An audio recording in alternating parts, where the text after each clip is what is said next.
Hello, everyone. Welcome back to Financial News in Palos Heights, and I'm Ron Jankowski with Paul Munico from Ameriprise. We're going to give you a report as of today, October 25th, 2021. Paul's going to give us an update, what took place in the marketplace, and I'm going to give you the last minute news that we got from Ameriprise this morning. So, Paul, let you take it away. Thanks, Ron. You know, there's one chart out there that shows the blame for trade congestion to be a bit of a double-edged sword. So let's look into that. To read or hear all the stories on port delays these days, one may think that the computers are all down or the workers are either out sick or simply operating less efficiently. However, data on U.S. imports and exports tell a different story. A story that shows the abnormally high demand for goods is at least equally to blame. Through Wednesday, there were 67 ships at anchor outside the port of Los Angeles and Long Beach waiting to be unloaded. That's according to the LA Times.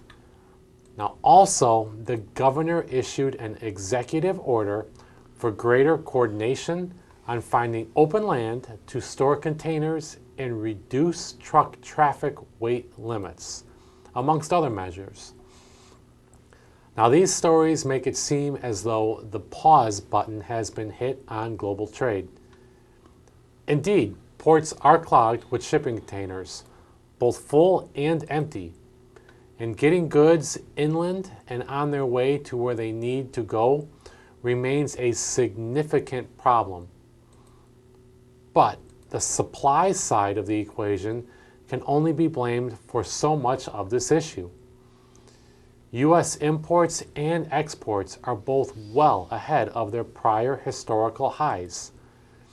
In August, goods imported were up 18% year over year, while exports were 26% higher. That's relative to their prior highs for August 2019. U.S. good imports were up 13.2% and exports were 9% higher. Much better than the stories of empty containers going back to Asia might suggest. So we've got to wait and see. This is a big thing. It is affecting our supplies at the stores and the grocery stores and other places. Much work to be done here. Many people saying different reasons why they think this is happening. Long story short, we need to get it fixed, and that's not my job to fix it. It's going to need some White House intervention, and I think they're involved, but exactly what is that going to do and when is something else. I just got a note from Ameriprise this morning. Domestic equities are trading higher ahead of the business week for the third quarter earnings. Any comment, Paul? Earnings are coming in relatively in line or better than expected, so it makes sense to see the market coming up in anticipation of those earnings coming in positively. And the U.S. West Texas Intermediate oil is trading at a 7-year high this morning as the price approaches $85 a barrel, which is not going to be good for the gas pump.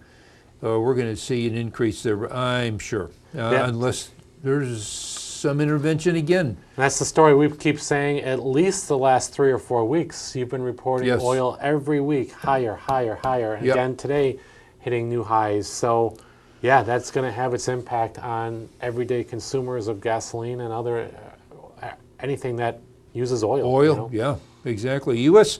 Treasury yields now ticked higher this morning after the Fed Chair Powell commented that he expects inflationary pressures to ease next year. So that's a big debate are these inflation issues we're seeing now transitory, meaning they'll go away soon, or is it a bigger systemic problem?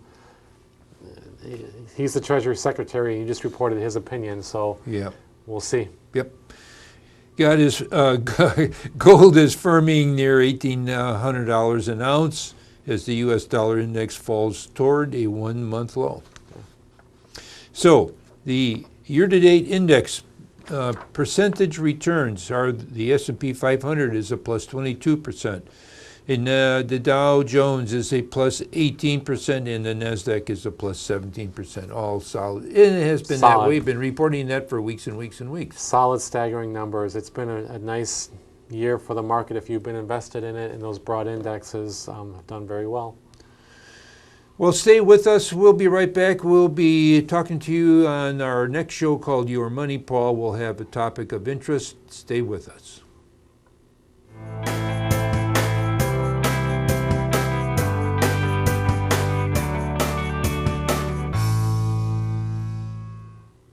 And we're back with Your Money.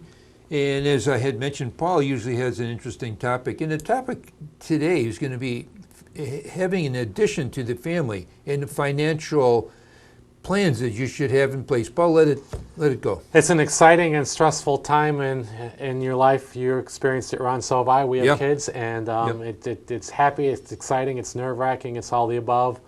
So I've got a few things to go over for if you're having a baby on the way, and tell you how you can prepare financially if you're expecting or recently have added a child to your family. You've likely have begun making big plans for the future if you're in that position.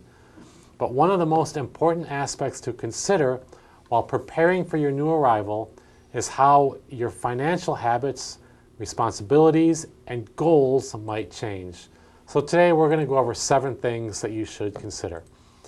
Number 1, think about lifestyle changes. So, how will your baby impact your day-to-day activities? Incorporate the cost of family outings and increased expenses into your budget to avoid surprises.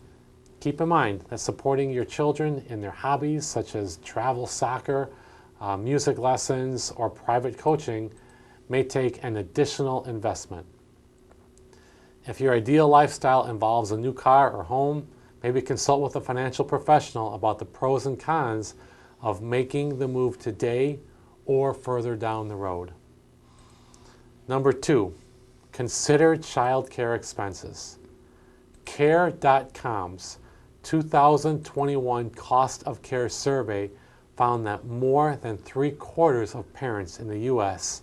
spend 10% or more of their income on child care, and this cost is on the rise. In some U.S. states, the cost for 1 year of care can be more than 1 year of college. So whether you choose daycare, a nanny, or any kind of after-school babysitter or a combination of options, make planning for this expense a priority. Number 3, reevaluate your career. Now, the arrival of a new child may cause you to think differently about your career goals.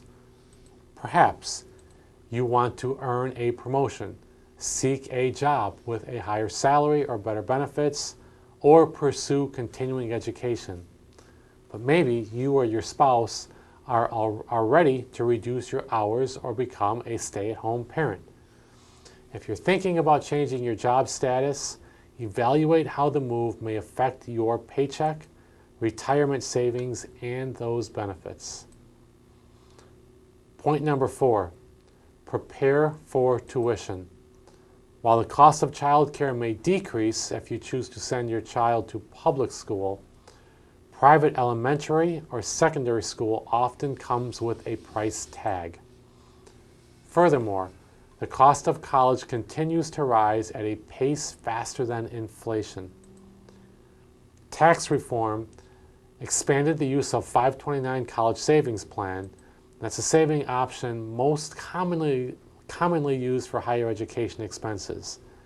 You may now withdraw up to $10,000 federal income tax-free per beneficiary per year to pay for kindergarten through 12th grade tuition at a public, private, or religious school.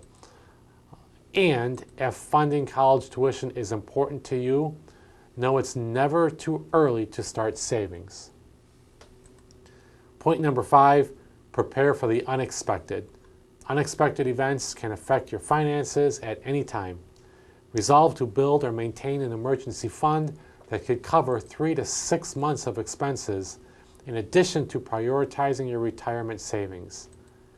After your baby arrives, update your estate plan and insurance coverage That's going to be your medical, your life, your disability, and so on as necessary. Point number 6, start thinking about pondering your family values. So start thinking about how you want to teach your child about financial responsibility. Will you give him or her an allowance? What is your vision for giving birthday presents, holiday gifts, vacation souvenirs, and other items to your child? What money values do you want to pass down? Being intentional early can help set clear expectations and ensure you and your spouse are on the same page. And point number 7, plan for your family bucket list. Many parents dream of showing their children new places and allowing them to have a variety of experiences. Think about what activities matter to you and incorporate them into your financial plan. Taking an annual vacation, owning a vacation home, buying season tickets to your favorite team, or maybe even purchasing a boat are sometimes common goals for many families. Expanding your family has often had a way of putting your priorities into perspective. So if you would like an objective opinion on how best to plan for your financial goals, always talk with your financial advisor and your tax advisor in your area. And I always state in my show, if you're working with an advisor already, that's great. But if you want a second opinion, or if you are not working with someone, please consider working with me. And you can call me directly at 708-226-3412. Paul, what do you recommend when someone has a newborn child and they want to plan for their education? They should start that even if they're only 1 year old, shouldn't they? They should. With the cost of education today. Yep, and the generic answer is I recommend they talk to their financial professional. But the real answer is, yeah, the earlier you can start, the better, because that time in the market is very important. And if you start investing when your child is age 1, by the time they're in college, 18, 19 years later, there's a lot of potential for growth in that account by then. So just like saving for retirement, college savings is the same. The earlier the better. You can't go wrong. With the cost rising every year, we're talking about thousands of dollars, that it'd be prudent to do that, yes. Exactly. College is inflating faster than inflation is. Yes. So you've got to save extra just to keep up with the increased costs. It's very difficult. It sure is. But you can withdraw money out of it should there be an emergency of some kind, if I'm not mistaken. Well, it depends on the type of account. So each account, there's a couple different ways to save for college. So there are different parameters. Some accounts do have penalties, some don't. So again, you got to work with a financial professional to figure out the best one. That's where I was going. So to make sure that you're doing the right thing, you should be talking to an expert on this. Yep. Okay, well, for Paul Municle, thank you, Paul, for bringing that. I'm sure the viewers are interested in hearing this. For Paul Municle with Ameriprise Financial and myself, Ron Jankowski with Channel 4, we wish you good investment day.